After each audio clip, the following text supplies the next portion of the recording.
नाही, लोकसभेच्या प्रमाणेच सगळ्या देशभर ज्या विधानसभा आहेत आणि 6 राज्यात विधान परिषद आहेत त्या काही नियमांनी काम करतात आणि विधिमंडळाच्या समित्या म्हणजे मिनी लेजिस्लेचर एक छोट्या विधानसभा असंच मानण्यात येतं. कारण विधानसभेत जशी प्रश्नांना काही लक्षवेधीनं उत्तरं मिळतात तशीच अंदाज समितीच्या मध्ये वेगवेगळ्या प्रकल्पांसाठी किती निधी केलेला आहे प्रस्तावित आणि तो वेळेवर खर्च होतोय किंवा नाही त्याचा विनियोग करताना कोणी दुरुपयोग करत असेल तर त्याला सरकारच्या निदर्शनास आणून त्याला शिक्षा करणं हे देखील काम अंदाज समिती करते. आणि या कामाला 75 वर्ष भारतामध्ये पूर्ण झाली म्हणून ही राष्ट्रीय परिषद लोकसभेच्या आणि विधिमंडळाच्या सहयोगाने घेतलेली आहे. अंदाज समितीचं काम असो बाकीच्या सर्व समित्यांचं काम विधिमंडळाचं काम हे मराठीतच सगळं चालत असतं. परंतु हा कार्यक्रम लोकसभेचा आहे आणि आज दिवसभर अंदाज समितीच्या कामकाजात काय सुधारणा असाव्यात त्यातून काय साध्य होतं याच्याबद्दल चर्चा होणार आहे.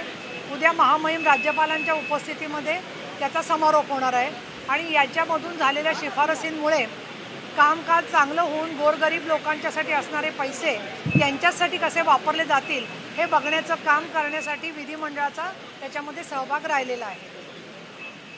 ठीक आहे. हां, कामकाजामध्ये जे बॅनर लावण्यात आले त्यावर सुद्धा टीका होती की त्यामध्ये मराठीचा वापर करण्यात आलेला नाही. कार्यक्रम मुंबईपासून सुद्धा मराठीचा विसर विधिमंडळाला पडला नाही. बाकीचे जर का त्यांनी फलक घेऊन सगळे पाहिले आज लोकसत्ता किंवा इतर पेपरमध्ये जाहिराती ज्या आलेल्या आहेत त्या सगळ्या मराठीमध्ये आहेत. त्यामुळे एक लोकसभेच्या संदर्भातला असलं की त्यांच्या ज्या भाषा आहेत त्यानुसार ते त्यांनी केलेला असतो. परंतु मराठीच्या प्रश्नावरती आज माझ्या माहितीप्रमाणे फार अत्यंत महत्त्वाची बैठकसुद्धा माननीय मुख्यमंत्री देवेंद्र फडणवीस आणि एकनाथ शिंदे यांनी घेतलेली आहे. आणि मराठी जी आहे ती आमची मातृभाषा आहे त्याच्यामुळेच आम्ही मराठीच्या प्रश्नावरती अभिजात मराठी भाषेचा दर्जा हा मोदी साहेब आणि महाराष्ट्रामध्ये शिंदे साहेब फडणवीस साहेब अजित पवार आणि ही समिती याच्या माध्यमातून मिळालेला आहे.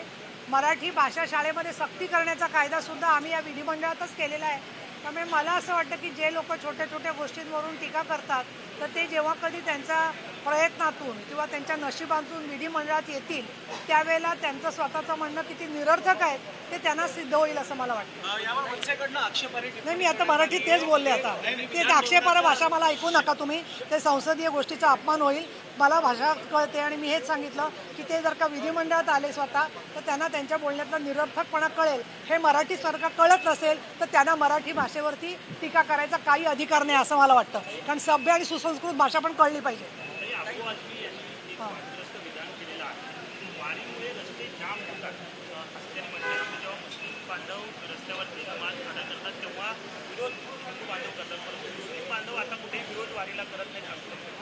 मुळामध्ये आत्ता या विषयाच्या मध्ये विठ्ठलाच्या वारीमध्ये सर्व जाती धर्माचे लोक सहभागी होतात.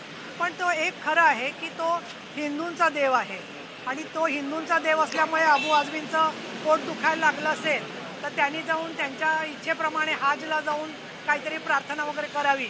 परंतु हिंदूंची धर्मभक्ती रस्त्यावर आली किंवा चालत ते निघाले कष्ट करत याबद्दल त्यांना दुःख वाटून घेण्याचं काही कारण नाही आहे.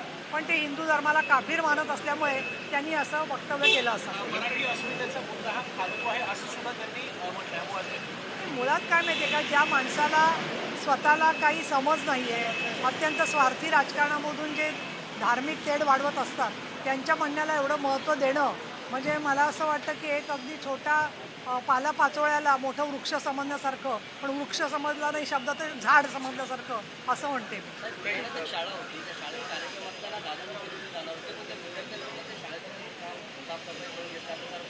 ते मी पाहिलं. मला त्याच्या संदर्भात काही कल्पना नाही आहे काय झालेलं आहे ते. पण त्या संदर्भात मी माहिती घेईन. पण स्वतः दादा भुसेच अतिशय संवेदनशील मंत्री आहेत तर त्यांनी त्याच्याबद्दलची माहिती घेतली असेल आणि त्याबद्दलची योग्य ती कारवाई ते करतील असं मला वाटतं. हां, सांगली जिल्ह्यामध्ये आठवडीत एक घटना घडली की त्याच्यामध्ये मुलीला मुख्याध्यापक आहे तर त्यांच्या मुलीला नीट परीक्षेमध्ये तेवढं आपण कसंही हवं तितकं यश नाही मिळालं. त्यामुळे तिला मारहाण केली आणि त्यात तिने मृत्यूसह आत्महत्या केली. अतिशय संवेदनशील घटना आहे की एखाद्या पालकाने सुद्धा जो शिक्षक आहेत प्राध्यापक आहेत अशा इथं लोकांत झालेली घटना आहे. वडील तू न वैरी असं वैर्याने काम करावं तसं वडिलांनी काम केलेलं आहे. पण मुळामध्ये मुलगीच्याकडे बघण्याचा दृष्टिकोनच दुजाभाव आणि दूषित असतो, वाईट असतो आणि त्यामुळे मुली त्यांना जड ओझ्याप्रमाणे वाटत असते आणि त्यातून त्या तिरस्काराच्या भावनेतून त्यांनी कृत्य केलेलं आहे. कायदा सगळ्यांना लागू आहे आणि त्याच्यामुळे त्यांना कठोरातली कठोर शिक्षा झाली पाहिजे. परंतु सरकार लेक लाडकी म्हणतंय, सुनेचं रक्षण करा म्हणतंय, पण अशा पद्धतीच्या क्रूरतेने आपण वागलं नाही पाहिजे याची जाणीव अनेक लोकांना आपल्याला होत नाही असं दिसतं आहे या सगळ्यामध्ये. त्यामुळे त्याच्यासाठी सुद्धा एखादा कडक कायदा आणायची वेळ येणार आहे अशी मला कल्पना आहे. ठाणेमध्ये आज एक घटना घडलेली आहे की स्वतः नातवानी आजीला कचऱ्यात फेकून दिलं. त्यांना त्वचेचा कॅन्सर होता, कचऱ्यामध्ये त्या पाहायला मिळाल्या आणि त्यानंतर त्यांना उपरुग्णालयामध्ये सुद्धा भरती करण्यात आले. अतिशय गंभीर प्रकारे कॅन्सर असल्याचं संवेदनहीनता आणखीन स्वार्थीपणा सगळीकडे वाढतो आहे आणि आजारी माणसाकडे दुर्लक्ष करून स्वतः मौजमजा करत राहणं हे जे आहे, यासाठी म्हणून ज्येष्ठ नागरिक संरक्षण कायदा खरं तर झालेला आहे. त्याच्यानुसार त्याच्या केसेस पण चालतात. परंतु आजारी माणूस स्वतः जाऊन तक्रार कशी करणार म्हणून पोलिसांमध्ये सुद्धा DCP स्तरावरती एक कक्ष केलेला आहे. त्यामुळे आसपासच्या लोकांनी जर का जागरूकता दाखवली तर अशा लोकांना शिक्षा होऊ शकते.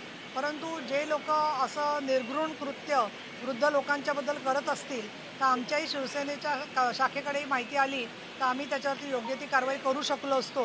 परंतु अशा प्रकारनी नातवाचं जे कृत्य आहे ते अतिशय निषेधार्ह आणखीन शिक्षेस पात्र आहे. एमआयएमचे माजी आमदार आसिफ शेख यांचं एक विधान आहे, वादग्रस्त विधान आहे की ते म्हणतो की औरंगजेब हे खूप चांगला माणूस होता, पण त्याला उद्धव महाराष्ट्रातले राजकीय नेते स्वतःच्या स्वार्थासाठी एक विधान स्वरूपामध्ये चित्रपती म्हणून बदलतात.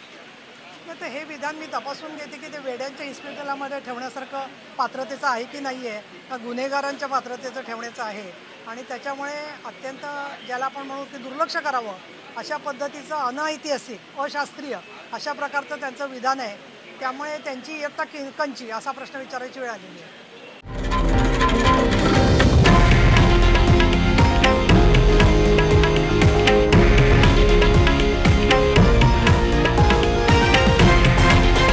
हे आहे देशातील नंबर 1 न्यूज नेटवर्क आणि आपण पाहत आहात TV9 मराठी, एकमेव.